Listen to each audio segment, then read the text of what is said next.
معزز سامعین، السلام علیکم۔ آج جس کتاب کی ریکارڈنگ آپ کے سامنے پیش کی جائے گی اس کا عنوان ہے وارث سے بندگی تک، امجد اسلام امجد کے ڈراموں کا سماجی اور سیاسی مطالعہ۔ اس کی مصنفہ ڈاکٹر شاہدہ رسول ہیں اور یہ کتاب سن 2021 میں بک کارنر سے شائع ہوئی۔ میں ہوں صداقار ڈاکٹر سارا امبر۔ یہ recording national audio library for the blind کی جانب سے پیش کی جا رہی ہے۔ پاکستان ٹیلی ویژن سے نشر ہونے والا ڈرامہ اپنی علیحدہ شناخت کا حامل تھا،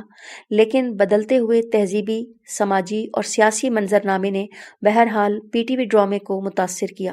20ویں صدی کے آخری عشرے میں نشر کیا جانے والا ڈرامہ تکنیکی اعتبار سے یقیناً ماضی کے ڈرامے سے بہتر تھا، تاہم موضوعاتی اعتبار سے سلسلہ وار اردو ڈراموں میں وہ تنوع نظر نہیں آتا جو 70 اور 80 کے عشرے میں پاکستان ٹیلی ویژن کی کامیابی کا مظہر تھا۔ اس کے باوجود سن 1990 سے سن 2000 تک نشر ہونے والے ڈرامے پاکستان ٹیلی ویژن کے وقار اور آبرو مندی کا ذریعہ رہے، کیونکہ اس عرصے میں اشفاق احمد، حسینہ معین، فاطمہ ثریا بجیا، امجد اسلام امجد، نور الہدیٰ شاہ اور اصغر ندیم سید جیسے بڑے تخلیق کار اس ادارے سے وابستہ رہے۔ سن 1990 کے عشرے میں اشفاق احمد نے پاکستان ٹیلی ویژن کے لیے تیسرا سلسلہ وار اردو کھیل من چلے کا سودا تحریر کیا۔ یہ ڈرامہ عوامی پذیرائی تو حاصل نہ کر سکا، مگر سنجیدہ حلقوں میں اسے عقیدت اور پسندیدگی حاصل رہی۔ حسینہ معین نے اسی عشرے میں پاکستان ٹیلی ویژن کے لیے دوسرے ادیبوں سے زیادہ سلسلہ وار اردو ڈرامے تحریر کیے، جن میں قسق، آہٹ اور پل دو پل عوام میں بے حد مقبول ہوئے۔ ڈرامہ سیریل آہٹ کے حوالے سے حسینہ معین کہتی ہیں، امریکہ کی یونیورسٹی ہاپکن سے کچھ لوگ میرے پاس آئے تھے کہ بڑھتی ہوئی آبادی کی روک تھام کے سلسلے میں کوئی سیریل تحریر کر کے عوام میں مثبت شعور اجاگر کروں۔ اس لیے یہ کہنا بجا ہے کہ اس سیریل کی تحریر کا محرک ہاپکن یونیورسٹی ہوئی، مگر میں نے تخلیقی سطح پر اس سلسلہ وار اردو کھیل کو یہ رخ عطا کیا کہ بیٹی کی خواہش پر بیٹیوں کی کثرت ماں باپ کے ساتھ ساتھ بچوں کی ذہنی ساخت پر بھی مضر اثرات مرتب کرتی ہے۔ فاطمہ ثریا بجیا نے اسی عشرے میں گھر ایک نگر اور اساوری لکھے۔ ان دونوں ڈراموں کو بے حد پذیرائی حاصل ہوئی۔ امجد اسلام امجد نے فشار، دن اور ایندھن لکھے، جن میں فشار اور دن عوام میں مقبول ہوئے۔ اسی عشرے میں اصغر ندیم سید کی اہلیہ فرزانہ ندیم نے ہوائیں کے نام سے پاکستان ٹیلی ویژن کے لیے ایک کامیاب سیریل تحریر کی۔ اس سیریل میں جاگیردارانہ نظام کو کڑی تنقید کا نشانہ بنایا گیا۔ یہی وجہ ہے کہ اسے عوامی پذیرائی حاصل ہوئی۔ یہ ڈرامہ کتابی صورت میں اصغر ندیم سید کے نام سے شائع ہونا ایک سوالیہ نشان ہے کہ در حقیقت اس لازوال ڈرامے کے خالق خود اصغر ندیم سید ہیں یا ان کی اہلیہ فرزانہ ندیم تھیں۔ اسی عشرے میں نور الہدیٰ شاہ کے دو ڈرامے حوا کی بیٹی اور ماروی بے حد مقبول ہوئے۔ حوا کی بیٹی ایک منی سیریل تھا جس میں نور الہدیٰ شاہ نے سندھ کے گدی نشینوں کو کڑی تنقید کا نشانہ بنایا تھا۔ ماروی کا مرکزی خیال داستان عمر ماروی سے اخذ کیا گیا، لیکن نور الہدیٰ شاہ کے تحریر کردہ سلسلہ وار اردو کھیل ماروی کو ان کا تبعزات ڈرامہ کہنا زیادہ مناسب ہوگا، کیونکہ داستان کے کرداروں کو انہوں نے محض علامت کے طور پر برتا ہے۔